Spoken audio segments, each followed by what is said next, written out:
Bonjour, bienvenue à vous qui nous rejoignez ici en direct des Sables d'Olonne. Nous va s'élancer dans exactement 6 minutes 30 maintenant le 8e Vendée Globe, le grand départ qui est donc attendu, eh bien c'est tout de suite, dans 6 minutes 30 je le disais à l'instant. On va le vivre ensemble pendant les 25 prochaines minutes avec vous Anthony, bonjour. Bonjour. Notre journaliste sportif et puis également notre consultant François Gabard. Bonjour. Vous êtes le vainqueur du dernier Vendée Globe, le record à battre c'est le vôtre, 78 jours, 2 heures, 16 minutes. C'est ce record qu'espèrent bien sûr battre les 29 skippers de cette 8e édition. Alors, ils sont en train de vivre les dernières minutes, je le disais juste avant le départ. Les préparateurs sont encore à bord, mais ça ne va pas durer très longtemps, François. Oui, il y a une partie de l'équipe qui peut être encore à bord des bateaux. Le skipper doit être en solitaire 4 minutes après le départ, donc à 12h58. On va peut-être voir là, voilà, des derniers équipiers qui vont sauter à l'eau. Là, c'est les caméras embarquées. On est à bord de Bankpop, PRB, Gitana et Nures Matmut. Donc là, on voit encore des équipiers qui, sur certains bateaux, en tout cas en haut à droite sur Banque Populaire, qui sont encore à bord du bateau. Ils encore vont une bientôt minute, sauter. Alors, qu'est-ce qu'ils font sur ces derniers moments? C'est l'heure des au revoir? Il y a plus de réglage, l'idée, c'est de minimiser les risques là, sur la phase de procédure de départ, donc ne plus avoir de manœuvre à faire entre le dernier équipier qui saute à l'eau et le départ. L'idée, c'est d'être sur le même bord, de ne pas avoir à changer de bord. La météo est plutôt favorable pour ça, puisqu'on a un vent de travers, donc un vent nord. Les bateaux vont couper la ligne tribord à mur. Et donc, l'idée, c'est d'avoir le moins de choses à faire au possible entre le dernier équipier qui part à l'eau et le départ. Alors on précise que les équipiers qui vont sauter à l'eau vont être récupérés après. Oui. On s'inquiète pas. Voilà, on s'inquiète pas. Il y a des Zodiac, il y a des semi-rigides qui suivent les bateaux, qui peuvent récupérer les équipiers juste après qu'ils partent. Alors, on voit qu'il y a beaucoup de monde à l'eau, beaucoup de monde sur l'eau. Voilà. Donc là, un équipier qui est repêché. Vous voyez, tout va bien.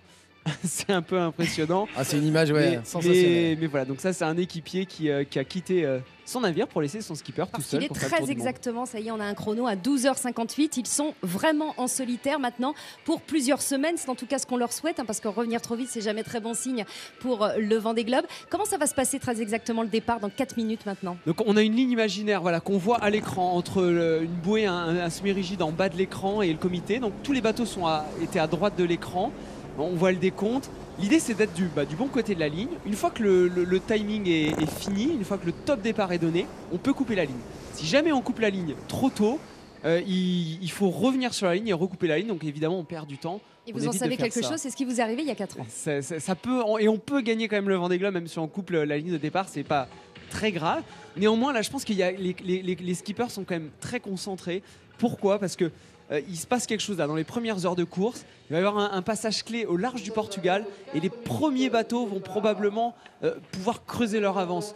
Donc il s'agit de ne pas perdre du temps, d'essayer d'être tout de suite dans la course et d'être tout de suite devant. Et c'est pas très facile pour les bateaux ici de rester quasiment statiques, même si la mer est belle.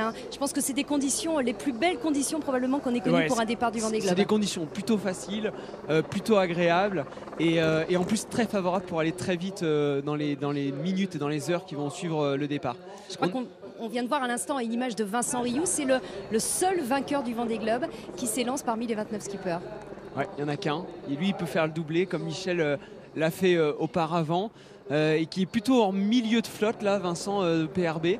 J'arrive pas à voir qui est complètement devant. Voilà, Vincent qui est près de Yann Eliès, entre Yann Eliès de Keguiner et Jean-Pierre Dick sur Saint-Michel. Ce qu'il faut noter, c'est que tous les bateaux ont a priori la même voilure. Ils ont tous choisi de mettre leur grande voile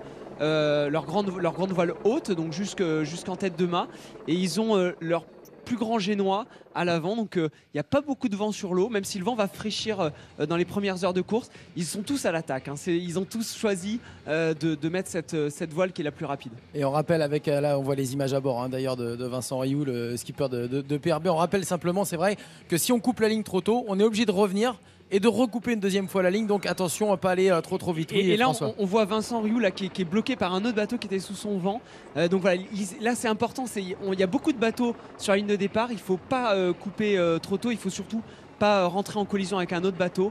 Dès qu'on s'arrête, on est moins manœuvrant, c'est comme le vélo, Quand on va vite, ça va, il y a de l'équilibre. Si on s'arrête, on n'est plus manœuvrant. Là, c'est le cas de Vincent qui n'est pas très rapide. On voit les images embarquées. Il est bloqué par un bateau qui est juste devant lui. Donc j'espère qu'il va s'en sortir et surtout j'espère qu'il ne va pas y avoir d'incident entre les bateaux. Le schéma libre. C'est important de franchir le premier la ligne de départ. C'est pas fondamental, mais évidemment les bateaux qui vont partir dans les premiers, ils auront un peu moins de chemin à faire. Il faut mieux être devant dès le départ, c'est toujours plus facile. Voilà, Vincent là qui repart, Pervé qui repart. On a juste devant, donc on a Quito de Pavant sur le tuyau. Et on a du monde, c'est assez serré. Il y a un bateau qui est vraiment très près de la ligne. Je pense que ça va être difficile pour lui de pas voler le départ. 45 secondes, 45 secondes avant le départ.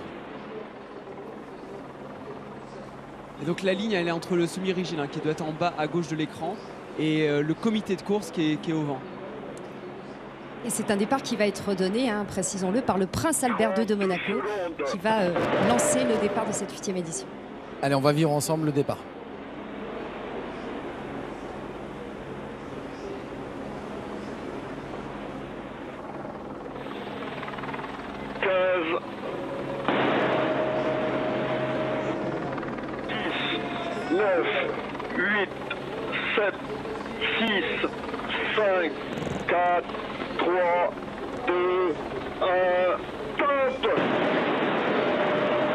Et c'est parti.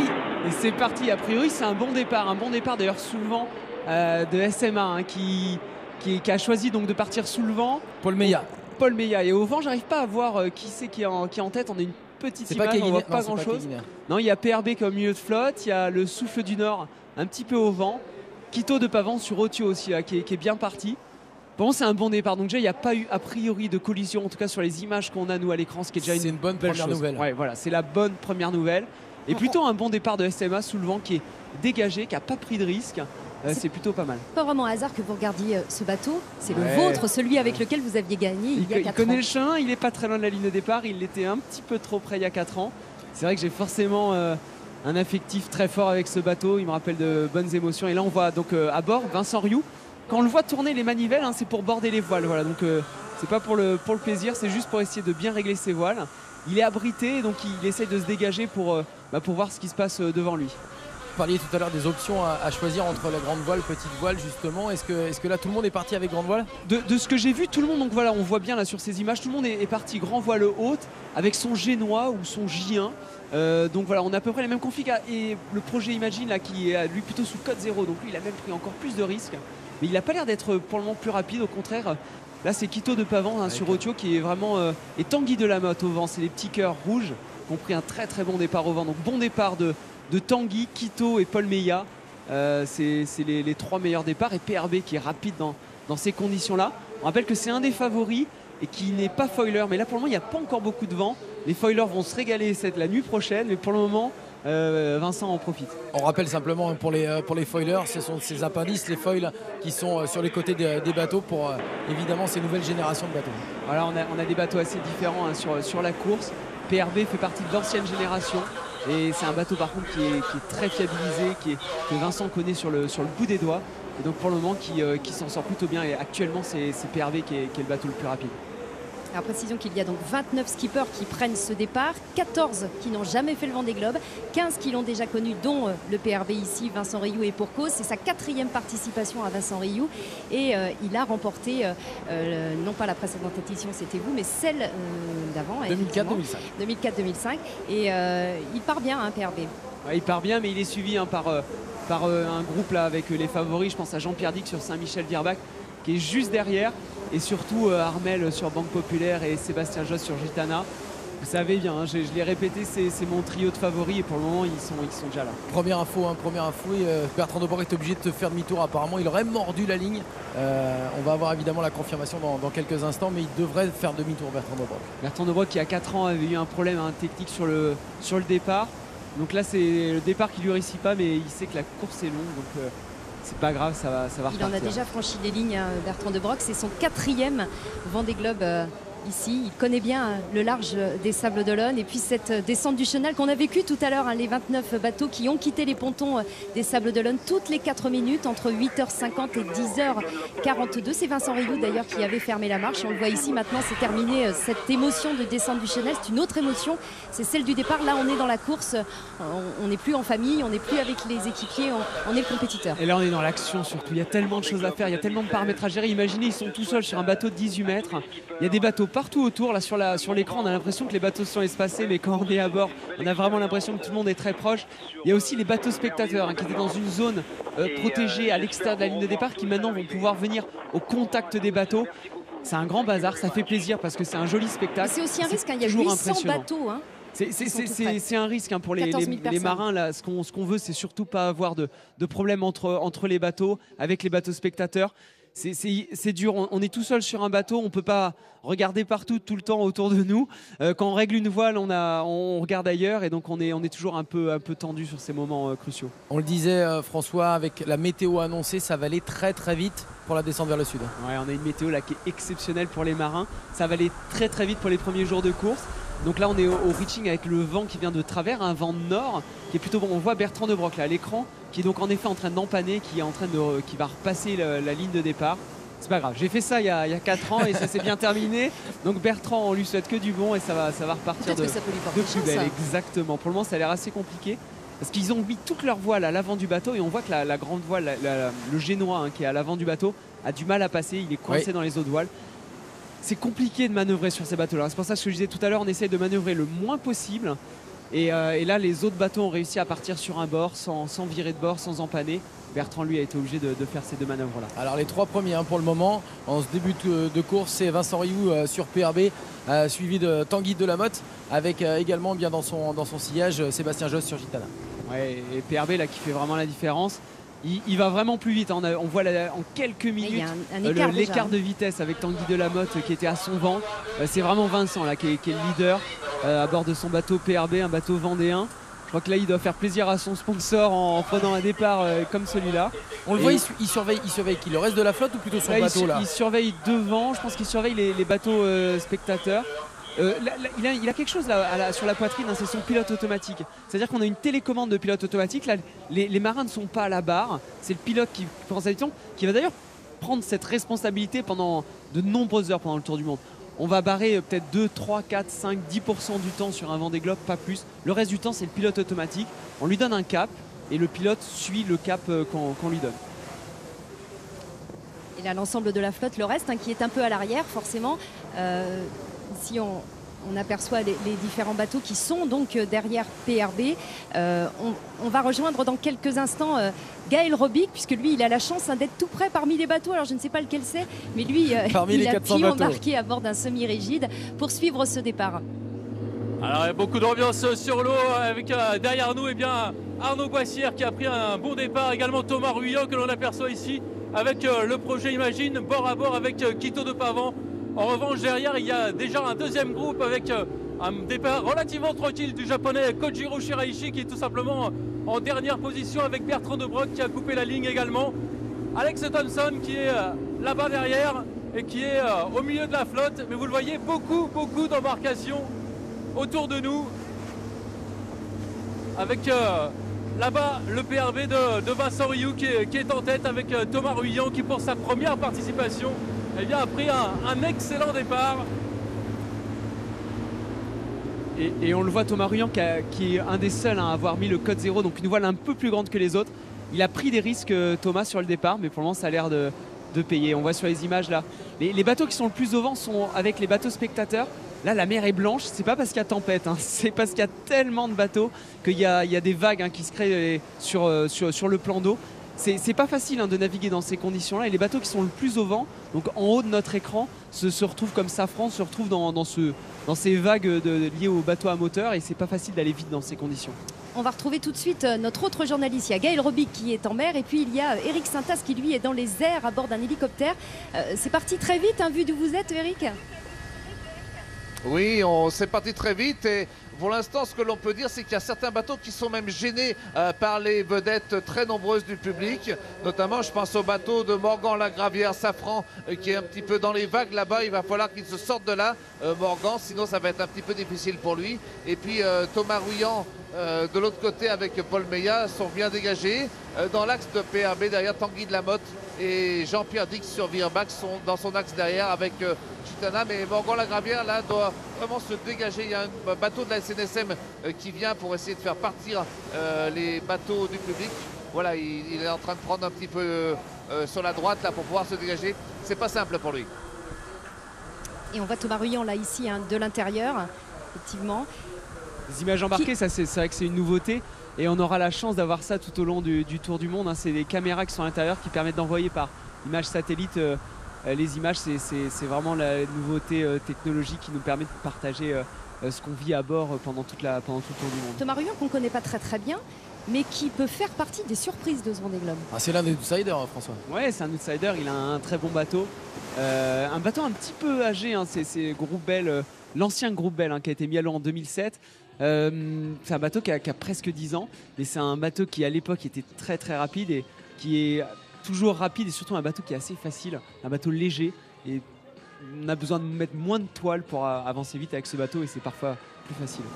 Et qui n'a pas de foil. On va revenir sur ces foils, ces sortes d'ailerons, de moustaches, on peut dire, qui sont sur les côtés. 7 bateaux en sont équipés cette année pour ce Vendée Globe, sur 29 au départ.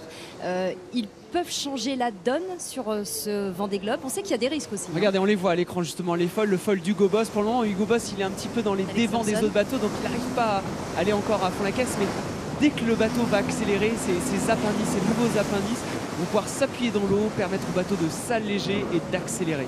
Et ça, c'est vrai que c'est une grosse différence qu'il y a entre les bateaux. On a 6 foilers au départ. 7 foilers au départ. 7 foilers dont 6 de nouvelle génération avec des bateaux de nouvelle génération. Et Jérémy Bayou qui a lui fait le choix sur un ancien bateau de rajouter des foils. On voit là Banque Populaire avec Armel Lecléache qui lui aussi donc a les foils qui pour le moment traîne un peu dans l'eau, mais dès que le bateau va accélérer, ça va être redoutable. C'est allé le saluer, Armel Lecléache. On a vécu ça en direct ce matin. Armel Lecléache, rappelons-le, vous l'avez battu de 3h17 il y a 4 ans. Il veut tenir sa revanche. Il a été 2 fois deuxième dans le Vendée Globe, Armel Lecléache. C'est pas gentil de rappeler tout ça. Heureusement, il nous entend pas, Armel. Je lui souhaite que du meilleur, que le meilleur, évidemment. Il a une revanche à prendre et voilà, je pense qu'il fait partie des favoris. Et vous êtes d'ailleurs allé lui dire juste avant le départ. Il le sait, il est là pour gagner, Armel. On va retrouver Eric Saintas tout de suite à bord de l'hélicoptère. Avec ce qui est assez surprenant, on a vu Tanguy de la Motte et son bateau ancienne génération, pourrait-on dire, à la lutte avec Sébastien Josse sur Gitana 16 et Jean-Pierre Dick sur Virbac Paprec qui sont quasiment sur la même allure. Lui qui n'a pas de moustache, pourrait-on dire, il arrive à tenir l'allure de ces 2 bateaux. Derrière, bien sûr, PRB qui est devant, mais c'est assez paradoxal de voir, pour l'instant, c'est vrai qu'en début de course, de voir ce bateau-là résister aux 2 anciens. Et vous voyez sur l'image le groupe Keguiner de Yann Eliès qui est devant Armel Lecléache de Banque Populaire, l'ancien avec les dérives, le nouveau avec les moustaches. Mais petit à petit, vous voyez que Banque Populaire gagne sur Yann Eliès et Morgan Lagravière au fond a réussi à se décaler de la flotte des bateaux suiveurs. On n'est qu'à 11 minutes de course et on voit déjà les premiers écarts se faire. Vincent Rioux nous avait dit en début de semaine, je vais partir très très vite. Ouais, Vincent, il sait très bien ce qui va se passer dans les premières heures de course. Il sait que son bateau là est très véloce dans les conditions actuellement. Ça va être plus dur cette nuit, puisque dès que les bateaux vont accélérer, ces nouveaux bateaux, ces foilers vont vraiment accélérer. Donc il fait tout ce qu'il a à faire et il le fait très bien. Il a pris un excellent départ, il règle parfaitement son bateau et pour le moment c'est clairement le plus rapide. C'est de loin le meilleur départ et il prend un petit peu d'avance parce qu'il sait qu'il va se faire rattraper dans la nuit. Dès la prochaine nuit, il va y avoir beaucoup plus de vent, on annonce 25 nœuds, 30 nœuds. Oui, le vent va se renforcer. Là tout le monde est parti avec beaucoup de toile. Mais dès les premières heures de course, je pense que d'ici 1 à 2 heures, il va falloir réduire la toile. C'est-à-dire qu'on va donc sortir la voile, la grand voile qu'on a à l'avant. On va passer sur une voile un peu plus petite, on va prendre des riz. Ça va être pas mal de boulot, de manœuvre là, dans les heures qui vont suivre.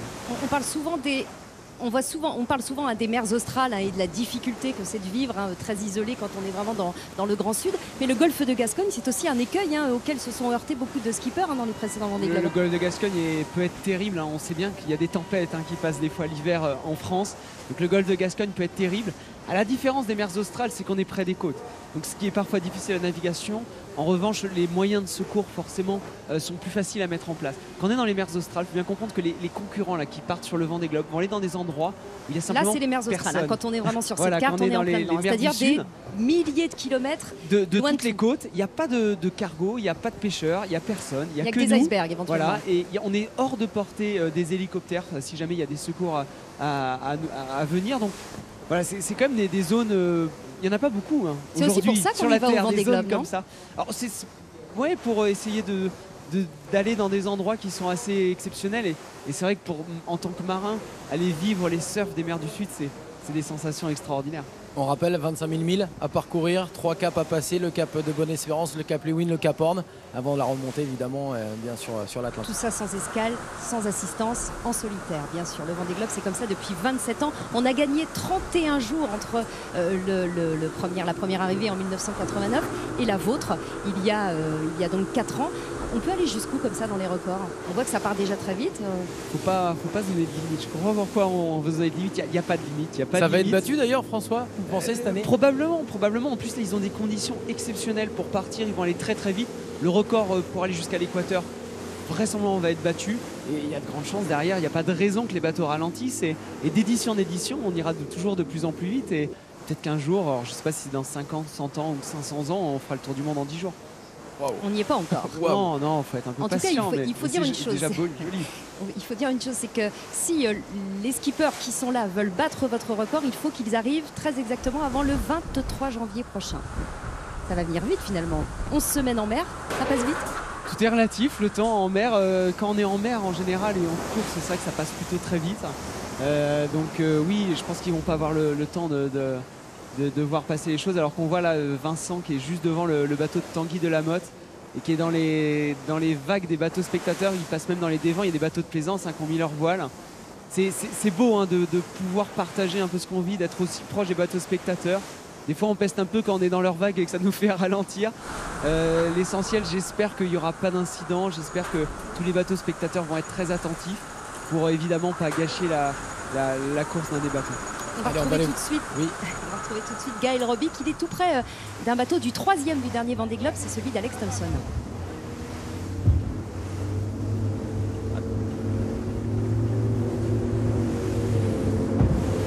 Oui, on est avec en approche de Hugo Boss qui a pris un départ relativement tranquille. Je ne vous cache pas que les conditions sont un peu délicates. Hugo Boss qui est environ en 10e, 12e position avec à ses côtés là-bas au loin. On aperçoit Yann Eliès qui a pris un départ également relativement tranquille, relativement prudent avec Morgan Lagravière qui est à l'autre bout du plan d'eau. Et derrière on aperçoit Louis Burton. Et là-bas c'est Stéphane Le Diraison qui pour son premier Vendée Globe, lui aussi a préféré prendre un départ très très prudent. La mer qui s'est creusée avec toutes les embarcations qui sont autour de nous. Et Jean-Maurice a beaucoup de travail pour nous maintenir à flot à côté de tous ces solitaires. Quand on voit les images des bateaux, en hélicoptère, on n'a pas l'impression que ça va si vite, mais quand on est embarqué, on se rend compte de la vitesse des bateaux. Là, on est sur un bateau à moteur qui est quand même presque à fond la caisse et qui a du mal à suivre les bateaux à voile. Et on se rend compte aussi, là, ils doivent être à 15 nœuds, je dirais à peu près 25-30 km à l'heure. Et on voit bien que Gaël, qui est à l'arrière de la flotte, le plan d'eau est tout de suite un petit peu mouvementé, parce que tous les bateaux créent des vagues et il y a tellement de bateaux sur l'eau que le plan d'eau est agité. Et malheureusement, plus les bateaux vont être à l'arrière. Là, on voit Quito qui a choisi de partir plutôt sous le vent, en bas de notre écran, qui lui est plutôt tranquille en fait, parce qu'il a pas trop de bateaux à moteur autour de lui. Et finalement, il peut tracer sa route sans être trop perturbé. Vaut mieux ouvrir la voie. On a vu avec Vincent Rioux, même là avec Quito de Pavant, vaut mieux être tranquille et être devant dans son bord et pas avoir personne à côté. C'est souvent comme ça en voile. Il faut bien comprendre que les autres voiliers peuvent nous perturber le vent. Donc les bateaux qui sont devant souvent perturbent un petit peu le vent, et quand on est derrière, on se retrouve avec un vent qui est un petit peu moins bon. Et ça risque aussi d'être le cas d'ailleurs dans les jours qui viennent, avec une météo qui est plutôt favorable pour les bateaux qui seront aux avant-postes. Et voilà Gaël qui se rapproche du bateau si reconnaissable d'Alex Thompson. C'est le seul à être tout noir. Magnifique bateau, il est joli. Après, les goûts et les couleurs, c'est difficile à juger, mais c'est vrai que je trouve que ce bateau, d'un point de vue design, est assez magique. Et surtout, il a des choix aussi techniques et architecturaux qui sont audacieux, mais qui pour le moment sont plutôt très bons et c'est un bateau qui est capable d'aller très vite. Alex Thompson qui espère être le premier Britannique à remporter, même le premier étranger à remporter le Vendée Globe. C'est son 4e, il avait fini 3e, je le rappelle, lors de la précédente édition, à 2 places de la vôtre. Allez, on va aller voir peut-être Eric Saintas qui est au-dessus du bateau de Vincent Rioux, au-dessus de PRB. On est juste un petit peu derrière Vincent Rioux. Ceci pour vous dire que derrière Quito de Pavan, dont parlait François tout à l'heure, il y a Arnaud Boissière aussi qui a décidé de se mettre sous le vent et de profiter du fait qu'il n'y a pas trop de bateaux suivants de ce côté-là pour tracer sa route doucement. On va arriver nous sur Hugo Boss qui est un petit peu derrière. Et c'est vrai que l'anglais Alex Thompson est pour l'instant un petit peu en retard. Mais ceci dit, il est vraiment à vue des autres. Il n'y a pour l'instant pas de creux très formé, pas de trou au niveau des poursuivants. On voit la préparation des skippers. Les skippers français qui s'entraînent ensemble au pôle Finistère course au large ont l'habitude de ce type d'exercice, les départs. Alex, il a fait un choix, enfin il ne s'entraîne pas avec ses autres skippers et du coup l'exercice très technique du départ est pas facile et là il a pas pris le meilleur départ, mais encore une fois sa machine est redoutable et je pense qu'il sera capable de revenir dans la nuit. Et on va vivre ensemble la suite de ce départ du Vendée Globe que vous avez choisi de ne pas faire très rapidement. Expliquez-nous, vous c'est le multicoque désormais. Ouais, j'ai la chance de naviguer aujourd'hui sur le trimaran massif, un multicoque. Un bateau magnifique mais donc, qui ne peut pas participer à cette course qu'est le Vendée Globe, donc qui se court sur des monocoques. Je prépare actuellement donc un tour du monde l'an prochain, dans un an. Je vais repartir au tour du monde en solitaire, mais ça sera en record. Il n'y a pas un petit pincement au cœur là de les voir partir? Non, il y a beaucoup de bonheur parce que j'aime bien, j'adore cette course et voir ces belles images, ça me fait plaisir. On est bien aussi des fois à terre, faut pas être toujours en mer. Rapidement, votre trio, votre pronostic. Moi j'avais donné dans mon trio de tête Vincent Rioux sur PRB, Armel Lecléache sur Banque Populaire et Sébastien Josse sur Gitana. Je pense que c'est 3 bateaux qui ont un petit peu d'avance par rapport au reste de la flotte. Néanmoins, c'est rarement les favoris qui gagnent le Vendée Globe et ils sont 5-10 derrière à pousser. Et là, on le voit bien d'ailleurs sur le départ. Vincent, qui était un de mes favoris, qui prend un excellent départ.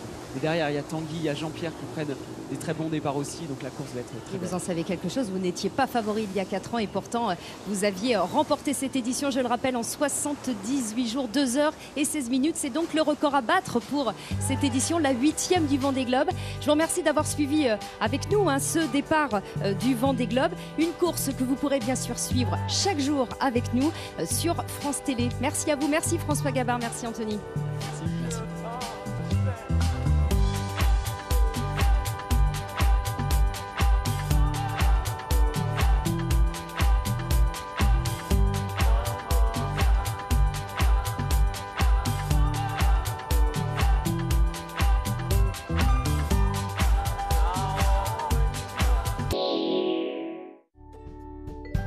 Le Vendée Globe sur France 3 avec Paprec Recyclage.